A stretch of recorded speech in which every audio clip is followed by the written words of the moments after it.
Welcome to another episode of Clever Dicks. In this episode, we are talking to Brent. Brent is a disabled swimmer that Duncan and I met at St Bathans and then at Alexandra, where he's set some amazing records up. He's also the first person I've ever spoken to who's in the Guinness World Records for doing a freedive, distance swim without any kicking. This was a really great chat with him. He's got a very, very interesting story, and it was a fantastic conversation. Apologies for the audio quality. We're still learning how to do this podcasting stuff. Hope you enjoyed as much as we did. Welcome to another Clever Dicks podcast. In this podcast, we're talking to Brent Bythell. That is how you pronounce your surname? Yes. Fantastic. Okay, Brent. We met Brent when we've done some cold water swimming, both at St Bathans and down in Alexandra. So that's why we've got Brent on. So to start with, we generally give people we're talking to a bit of an opportunity to give us their swim story, and then after you sort of explain sort of how you got into swimming and how long you've been swimming, then we can sort of start diving down to a couple more questions and get into some of the meaty parts of some of your story, okay? Okay, so what's your swim story, Brent? Oh, there's not much to my competitive swimming. I managed to get a third place in a school sports swim competition, 30 years before my next race.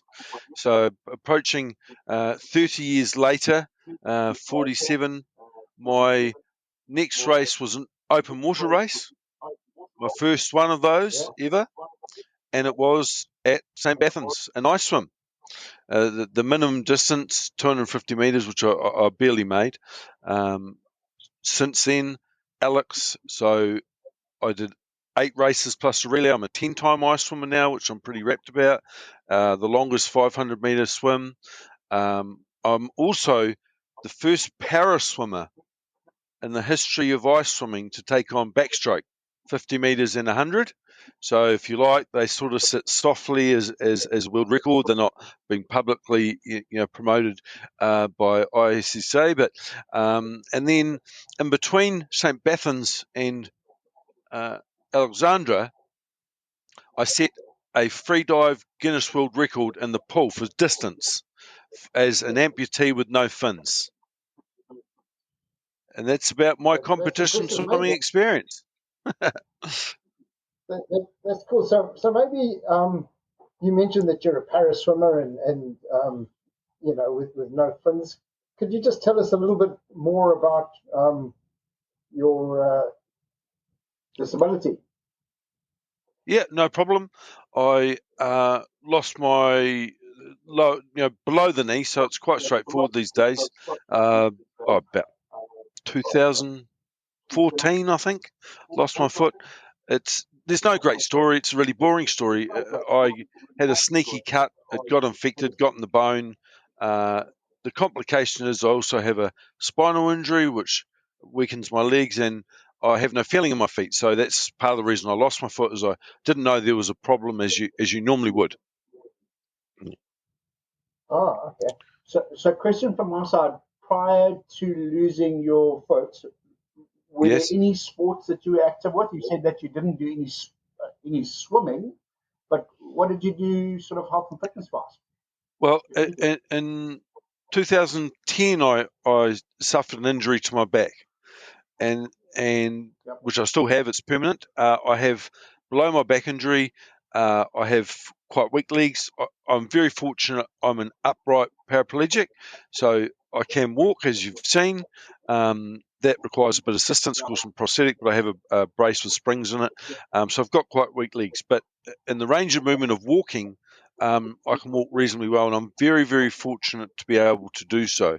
I was 2 months I couldn't move my legs at all, so I'm one of the very lucky ones that leaves a spinal hospital upright. I'm very fortunate.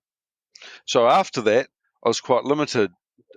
Gym, upper body, bit of swimming, not much else really. Prior to that, I had been a very, very active person. Okay, cool, man. So part of this journey was obviously to find that next thing that I guess keeps you up at night and gets you motivated to get out of bed in the morning and start training, right? So yeah, the very first time I met you, that was St Bathans, right? And I think the way I described it a couple of weeks ago was that you arrived into this swimming community to do whatever it was that you had decided to come and do and push yourself and test the water, so to speak.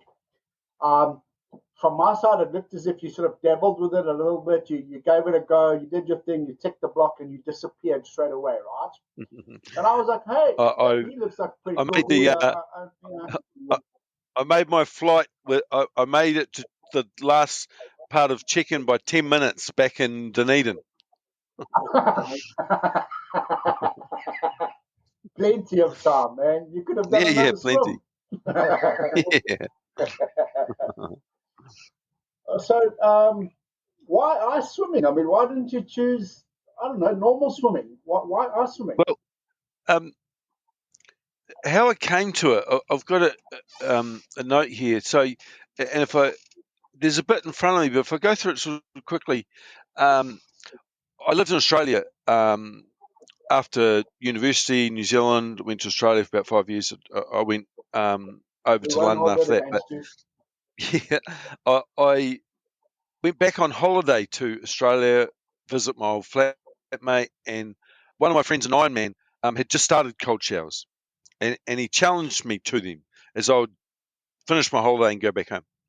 So he lasted 3 months. So I got a message, hey, I had a hot shower.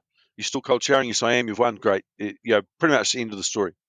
What he didn't know is that I decided if I was to be challenged by an Ironman, it's by something that I can do, not running and cycling easily anymore. I'd go for a whole year. So I went a year, got to send him a text. I made a year. He said, well done. That was about the end of it. And I thought, what next? So 2 years I thought I could make, and it went on. I've got here so I checked my messages with him in December 2019. It was a 3-year mark. So I sent him a message, 3 years. And he goes, happy anniversary. So we're now coming up to December is 8 years that I haven't had a hot shower. So I'm hoping to make 10 years. About the 3-year mark, I got a 10-day Wim Hof course that ended in an ice bath. 2 years later, I still hadn't completed it. I just couldn't bring myself to do an ice bath by myself.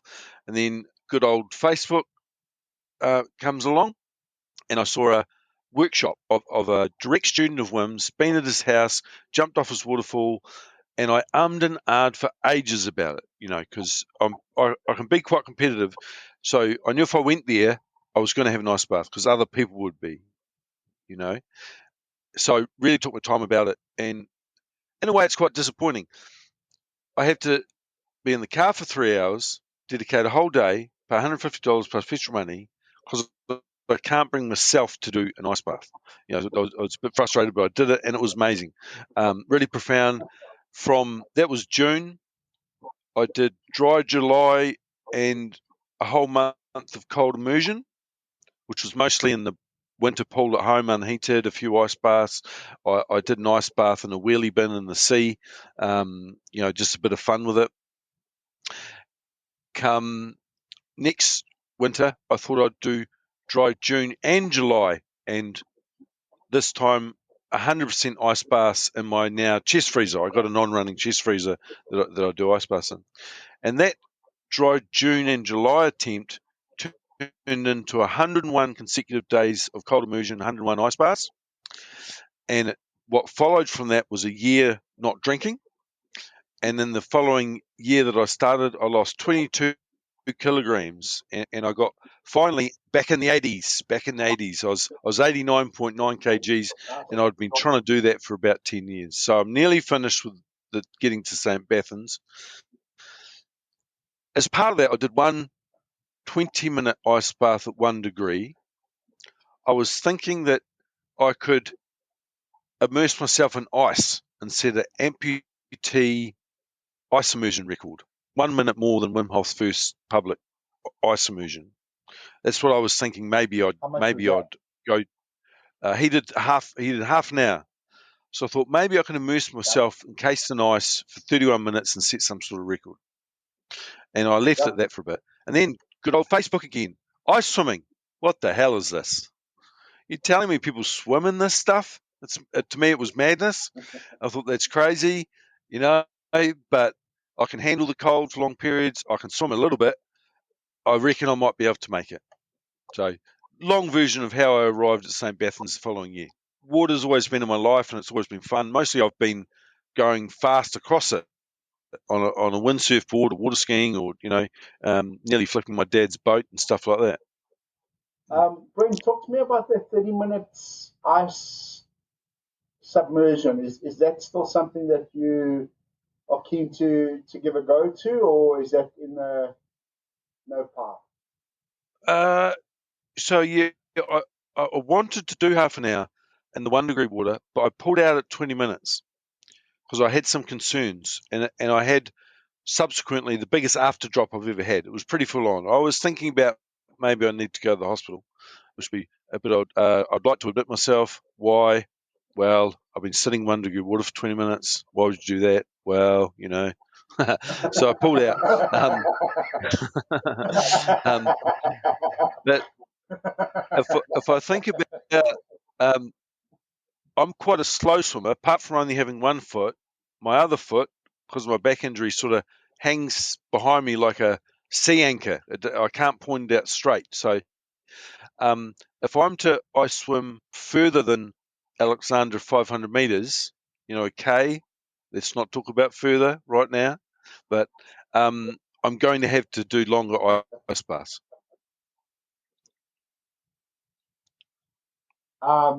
Is that because of the recovery you're saying?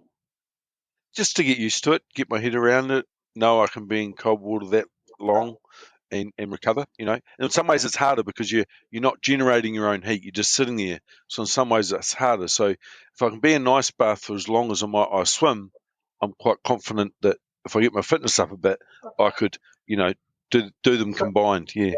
So that's cool because Duncan's a little bit of a chicken. He's happy to swim in cold water, but sitting in cold water, he can't cut the mustard. He's not really like most of your listeners will be swimmers who would feel quite silly, and I do at times as well. As part of the reason what led me to the swimming is, okay, I feel good. You do the ice bath, 7 degrees, 3 minutes. I try and do 3 minutes, 5 degrees, and you get a baseline increase in your dopamine that's equivalent to, this has been studied quite specifically, that if you're in 14 degree water for 1 hour is the same as being in 7 degree water for 3 minutes. You actually get a similar response. But emotionally, you haven't actually got fitter, you haven't been out in the sea, you haven't actually moved, so all those other things about swimming, are far better. But yeah, different ways to come at it. Okay. So I just also want to point out that you say you're 47, Brent? I turned 49, one more year before I'm in my 50s. Yeah, St Bathans, I was 47. He's almost over. Oh, right, cool. So you're the same age as me. I'm also 49, but I can speak from experience to say from a flexibility and rebound perspective, I think you're a couple of levels above me because I was your buddy after your swim at Alex, right? So you had your arm around, or I had my arm around you, and for the listeners' benefit, the distance from the pool to the change room was probably, I don't know, 50, 60 meters, right?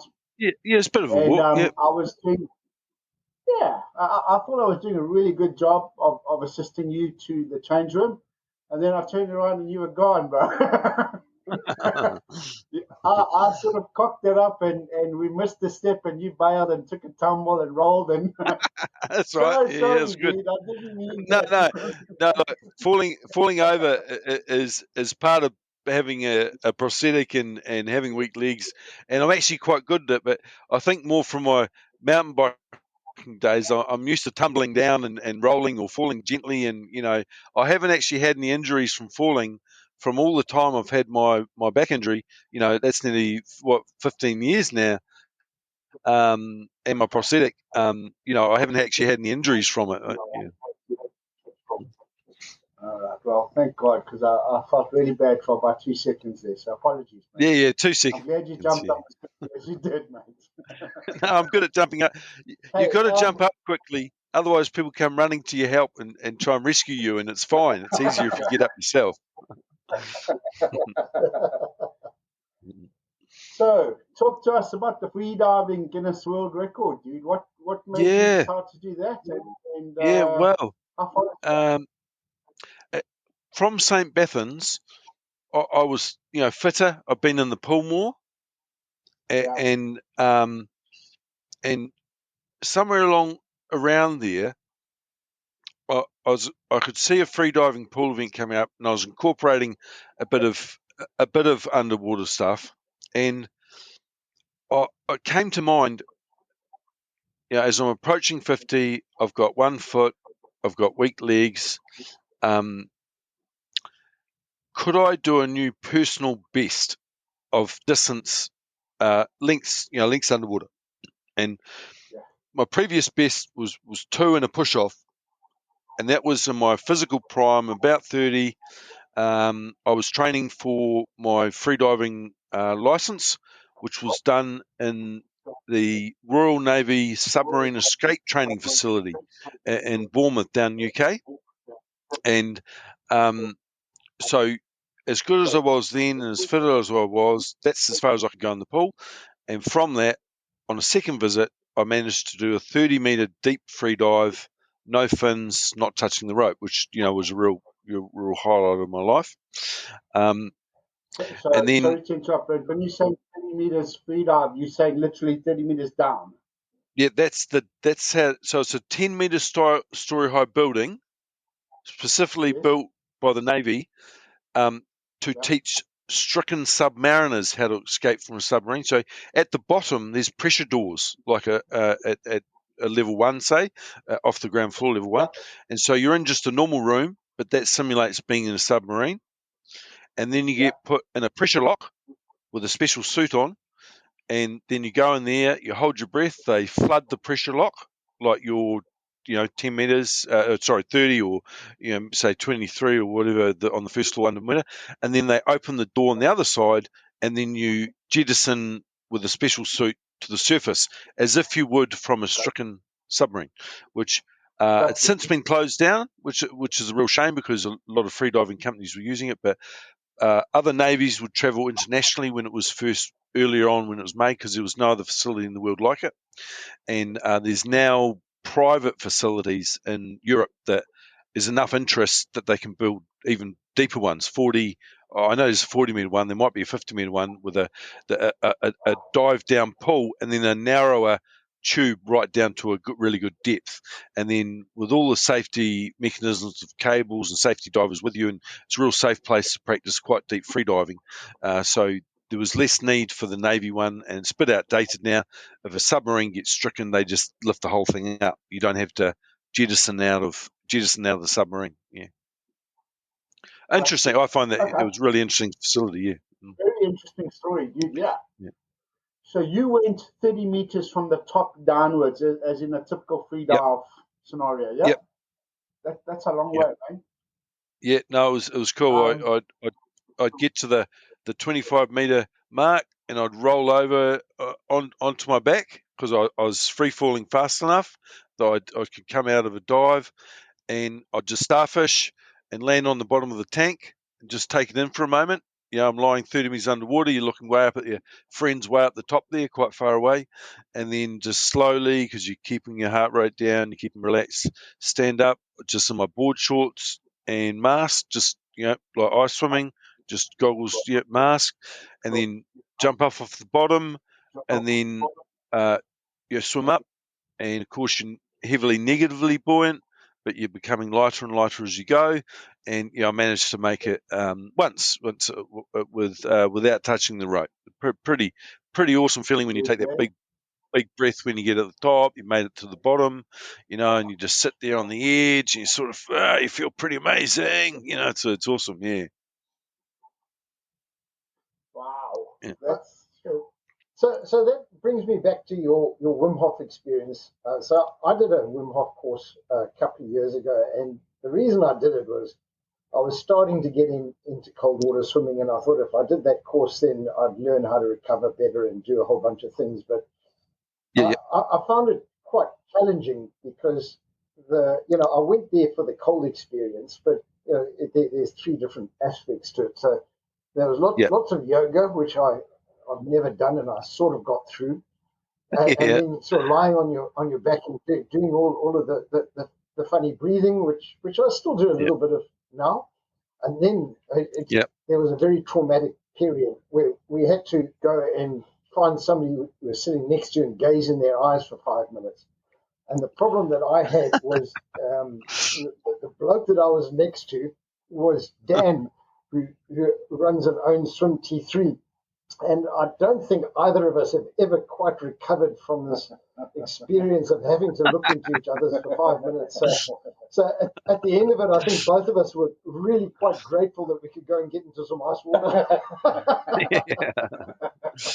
Yeah, no, we did a lot of fun group activities, and it was the afternoon was actually overall pretty hilarious. Like, there's the Wim Hof sort of chanting, the horse dance and the chanting, and it was winter. People were in their girls in their swimsuits, boys in their shorts. It's winter, and we're doing this chanting and dancing, and then in ice baths, and it's just hilarious. It's quite one of the funniest afternoons I've ever had. Can we just do a safety thing?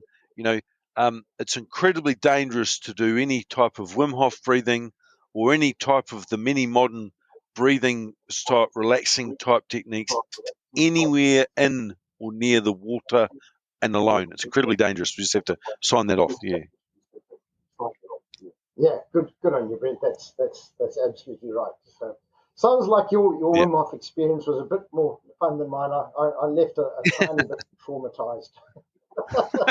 And it didn't help me with the cold water recovery either. It was the cold water bit was fun, but it didn't help. I still I think I think we're like repeat ice bathing. We wonder if we're developing more brown fat. We wonder if we're getting used to you're becoming more comfortable with being uncomfortable, and your recovery pattern more familiarly. So when you're feeling really cold, you're not concerned because you're not getting more cold past the after drop. So you just become more comfortable with the process of getting cold and warming up. I do think I am getting better, but only a tiny bit. Yeah, go Duncan. Oh, that's good. That's good. You mentioned brown fat. What's the story with brown fat percentages? As a child, you're born with more brown fat, and it's a different type of fat that effectively generates its own heat beyond what it is. So one of the reasons children can spend so much time in the sea and stuff and cold, and they've got more brown fat. And as you get older, you stop doing that sort of thing. You basically it goes away or disappears. Some people will have naturally more of it, but with repeat cold exposure, ice bathing, or people do treks up in the snow with their t-shirts off, you can develop again more brown fat in your body that is cells that work differently to other fat, and that they can produce their own heat unto themselves and keep you warmer, your core temperature warmer. And from what I'm hearing, the only way to sort of get an increased level of brown fat is with continuous exposure to the cold. Yeah. I wonder if diet related. no, I'm pretty sure it's cold exposure. I'm not a scientist and a bit about the stuff, but I wonder if you can develop it, say, in a winter, and if you keep most of it to the next winter, or if I'm not sure, but the more you are exposed to cold exposure, ice baths, cold conditions, the more brown fat your body will then produce or have, and of course, the more consistently you do it, the more it'll hold it. So I'm also quite impressed by your cold shower experiences. Whereabouts in the country do you live, Brent? Because you're not living in northern Australia where the water is always warm, right? No. Top of the south in Marlborough. If I could share with people maybe sort of new to the idea, I really hate cold showers. I find it's like angry water coming at you angrily, you know, and people try and start to get into cold immersion with cold showers and they give up because they're so terrible, and I agree. But proper cold immersion, when it's like 7 degrees or below, the water is still, you can be still, it's peaceful, your mind can be still. And if it's 7 and below, you get the positive brain chemistry response very immediately, you know, afterwards. So it's a lot more pleasant, even though it sounds harder because it's colder, than damn cold showers. Mine are pretty brief these days. Yeah. I always finish my shower cold, but I started warm. So. Yeah, but even finishing a warm shower cold is really unpleasant. You know, but cold immersion is a lot easier in ways and better in ways. Yeah, I agree with you. I think that's all a bunch of shit. I must be honest with you. I don't believe You know, in ice that's all good. baths and cold showers and all of that No, stuff. but Duncan, I, you know, really admire. You know, you've achieved so much in cold water. You know, the new record at Alexandra. I think, Jim, you've done a couple of ice Ks now, if not further. And, you know, you go out and do an incredibly long distance endurance swim. So I would like to more readily be motivated to go and do an hour sea swim at 12 degrees. I'd rather, you know, that would bring me more satisfaction, and emotionally I'd feel like I'd achieve more aside from what you get from ice bath. If you get a similar thing from an hour at 14 degrees, you know, I would feel a lot better in myself that I'd actually exercised for an hour. You know, so for someone who, you know, is a bit of an elite athlete and you achieve so much, you would feel, I think, a bit silly just sitting in water. You're like, this is so lazy. It's not that at all. It's to your point earlier of it just being so unpleasant. And for me, you know, you're swimming and you're trying to do these things because you enjoy them and you're looking for the positives. And I find if I, and I'm probably just soft, right, but to have a cold shower every day for the whole year so that I can swim 1 ice mile, you know, for 30 minutes, I'd rather just, you know, suffer for 30 minutes once a year than every day for a full year. But yeah, so definitely no elite athlete yet, dude. No, not in this room. No. Well, some pretty elite achievements. So speaking of which, I want to go back to your, is it 61 or 63 meter free dive? The underwater swim. 62. Where was it done? It was in the Millennium AUT pool in Auckland. Cool. It was a national pool freedive competition held by the amazing Auckland Freediving Club. They're really so helpful, that those guys there. And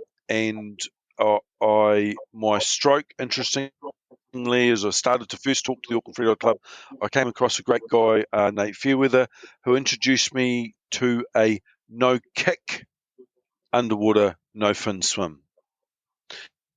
And there's a few able-bodied people that can do their PBs with excluding a kick from their underwater stroke. Okay. So most people do their furthest kick and stroke, but some, even able-bodied people, do their best with a no-kick swim underwater stroke. Gotcha. So just so that I understand, AUT converts from a 25 to a 55 meter pool. Was this in a that pool does both? Yeah. 50? Well, that's what I'm really pleased about as well. I did both. Yep. Same distance in both. Yeah. No ways. Okay. On the same day? I was no, different days. So they have different disciplines with flippers and monofins and different distances and days and things like that. And when I first turned up, it was set at 50 meters, and I thought it might be possible I get a go at that. And it was pretty intimidating when you're used to 25-metre pool and you arrive into the middle of a 50-metre pool and you go, holy, that's a long way to go without kicking off the wall. But somehow I did do some calculations in my head and somehow I managed to do 62 in both pools. Yeah. That's awesome, man. So how does it work? You there's obviously no dive. You get into the pool and you. Yeah, or you I'm can link assuming my you start. you can link my video. So the pool's a bit deeper because it's an Olympic pool, so it's 2 meters. So you stand on a barrel. There's an official counting system done by a woman's voice, auto-programmed, and you just try and relax. You can do a few warm-up dives, things like that, and then you get a particular countdown, and then you just go for it. And there's heaps of safety around it. You've got divers beside you, snorkel slippers, following you along the way. There's judges following you along to make sure of various things, and you just put it out. It was I'd done 2.5 lengths of a 25-metre in training, just a couple of times with a fully trained free dive and scuba dive recovery diver above me when I was pushing for distance. So it was, but can I put that together at a competition in an unfamiliar pool, unfamiliar people, a bit of pressure of the competition and pressure of, wanting to get this record. And I'm really rapt that I managed to do that, yeah. So you've got that swim on YouTube or? Yep. No, I can. The link. It's on YouTube. Just pops straight up the top there. I can give you the links if you want to link below, or you can just Google. If you Google or YouTube or Google my name Brent and my surname is Bythell. So it's sort of spelled like Bythell. So Brent Bythell. The videos will pop up. So I'll put a link to that in the show notes when we release the podcast, so it's easy for people to go and follow up on that one. Yeah. So what's going through your mind when you are underwater for so long? What are you? I'm assuming there's a breathing technique before you go. There can be. You can do deep, hard breathe ups, but there's a balance between that where you are less aware of when you might pass out, but it's more comfortable compared to being less comfortable, but you're more aware of when you're starting to fade. You have to have correct surface protocol when you come up within a 15-second period. You have to do a number of things, and if you get any of it wrong, you get red carded, so it doesn't count as a dive. So you're sort of balancing being able to be coherent enough when you come up to then still be able to do the surface protocol. And underwater is, I guess, a bit complicated. You're trying to maximize your glide time. You're trying to reduce your stroke rate.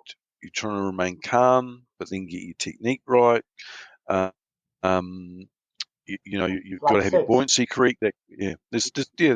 I spoke to a friend of mine.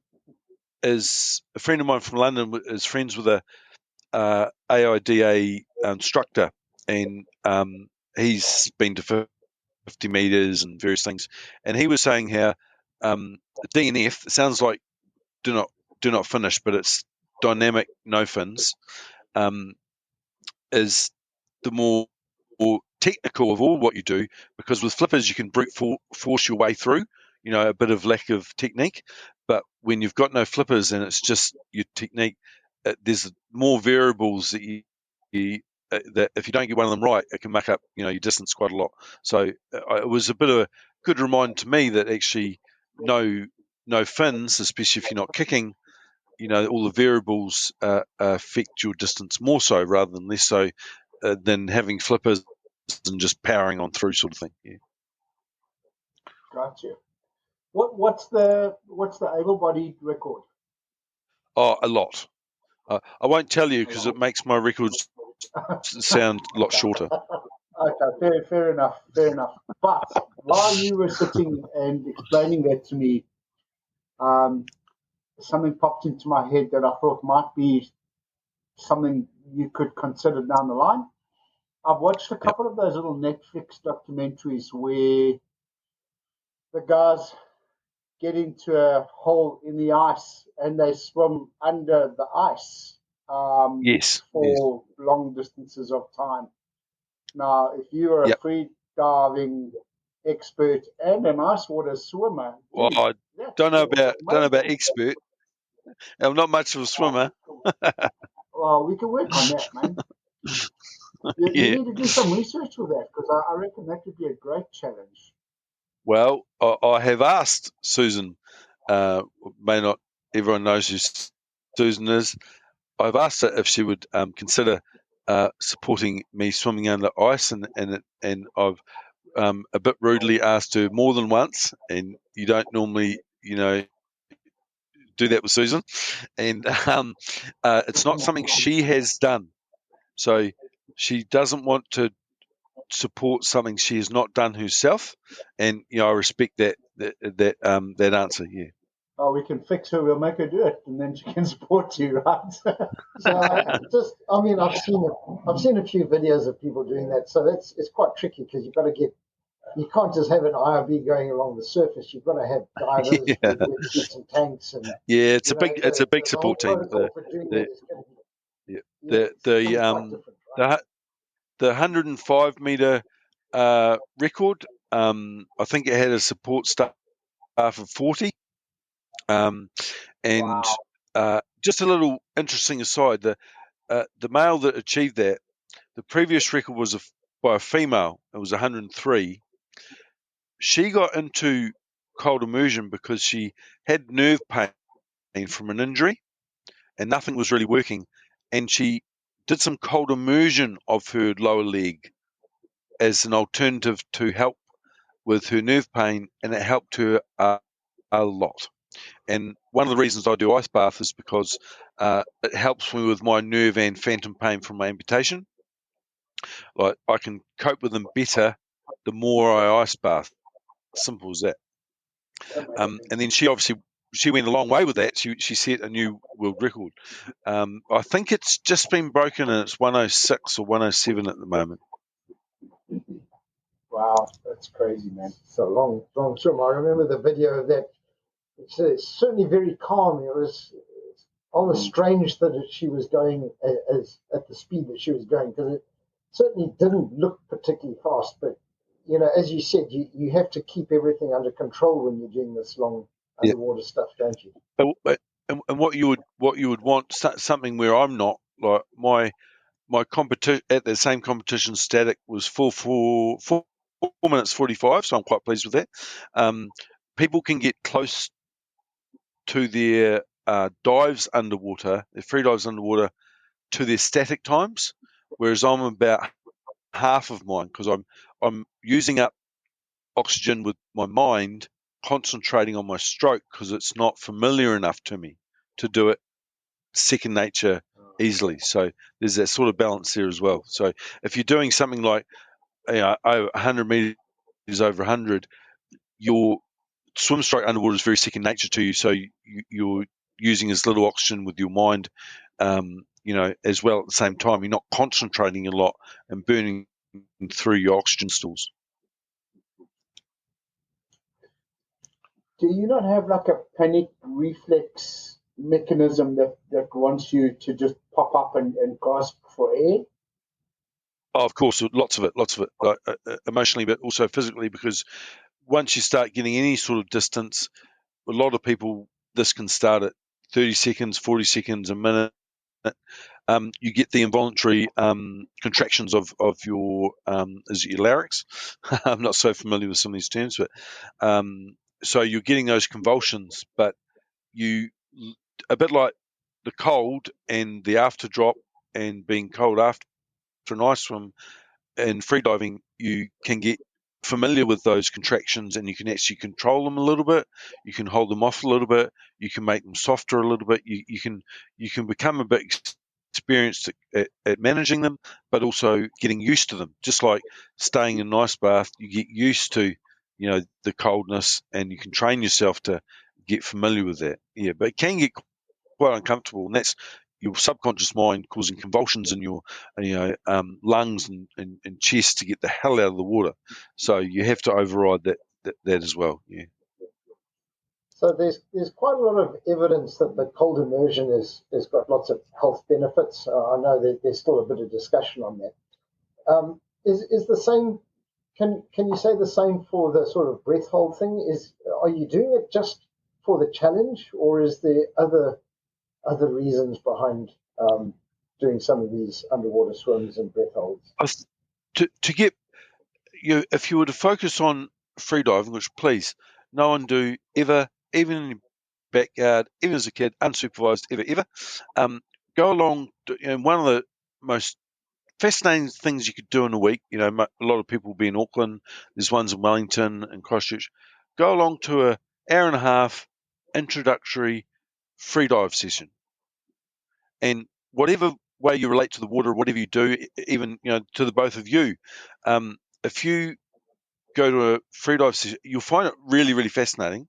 You'll find a sudden increase in your ability to hold your breath long before you thought, and it makes you more confident and capable in the water in general.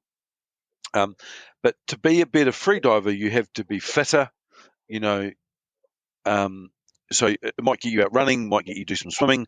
You want to be better at relaxing, so you might get into some meditation or focus on de-stressing yourself, and so there's all those things around being efficient underwater. Just like if you're training for a swimming event, you do more of to be good at it. Got you. Yeah. What are you doing to improve your swimming, Brent? Well, I haven't yet had my waistband on in the pool, which is 12 degrees. But I did today contact the local Masters Swimming Club and ask them when they're back doing their weekend sea swims. One of the swimmers that lives in Picton. It's 12 degrees in Picton on Tuesday. And it said we usually start when it reaches 14 or at the beginning of October. And then she said, it's probably warm enough for you now, though. I think she's spot on. Yeah, 100%. I don't know if I had anything to do with. I think they do a winter swim once a year anyway. Midwinter swim, and I meant to join them for. I got the wrong weekend, but I've been talking about them. Oh, with a wetsuit, that'll be absolutely tropical. You'll be fine. Don't worry about it. Yeah, well, there's no wetsuit for you, right? No. Yeah. Well, and But if you do get it's a harder wetsuit, for me to it'll be put one hard to on. wash because you don't need legs. I've got my my wakeboard wetsuit has no. It's above knee, so that your wakeboard bindings, it's not in the way, and that helps now that when I've got one foot, it's easier to put on and stuff like that. But I've always found the hassle putting on a wetsuit. It's just a pain. It's an annoying process for me. So from what I'm hearing is you're going to be jumping into the pool through the week and trying to jump into the ocean on a weekend and increase your swimming ability and your swimming fitness, which will then in turn obviously give you benefits for your free diving training as well as the next ice swimming competitions coming up next year. I don't have any free dive aspirations as in to train soon for something next year.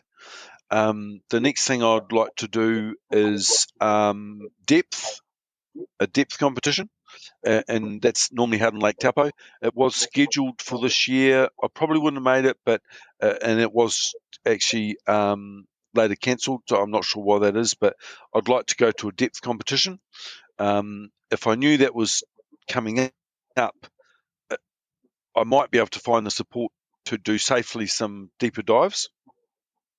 But coming up, get along on the weekends for some sea swims with the Masters Club, because hopefully they'll help encourage me to go a bit faster. I'll be in the pool in town a bit more. The home pool is now 12, 14. It's not really cold enough just to enjoy a dip or muck around, and then I'll keep my chest freezer around sort of 5 degrees and keep getting in there.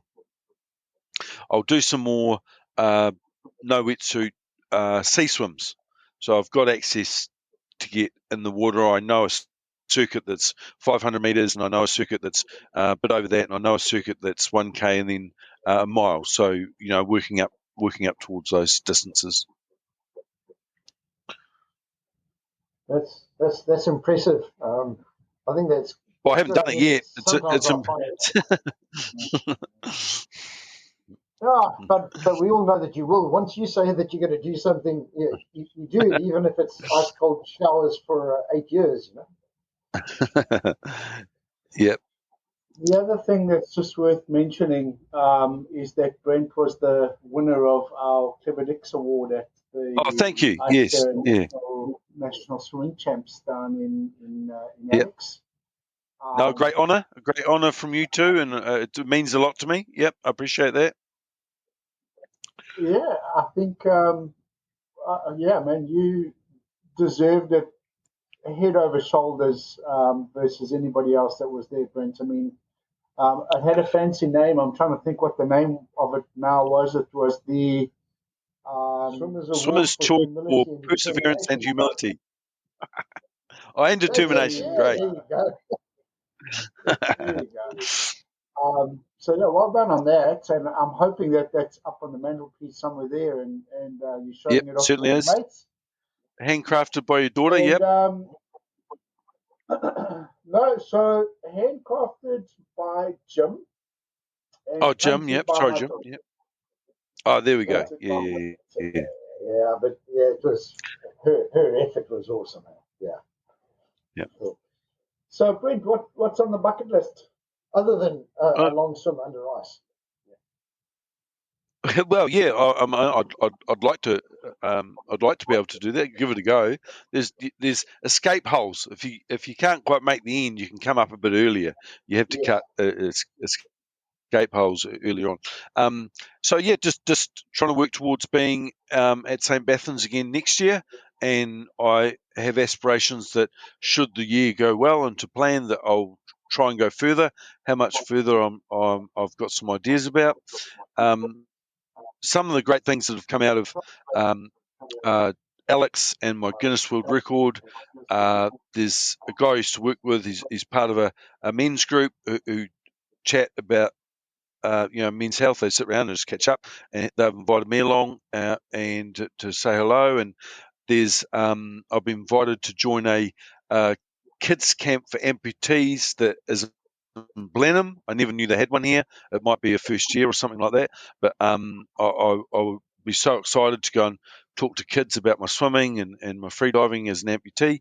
As part of that, the Top of the South Amputee Society want to do an article in the newsletter, and I've spoken to a local editor of paper. I've met him a few times and taken some photos, and he's read a take on things that may not make the paper. I mean, the news, more important news stories can keep coming, But if it did get in its first version that I've heard, it would be quite fun. His brilliant storytelling ability take on what I've been up to. So yes, there's some things to look forward to as well. That's awesome, man. You are an inspiration.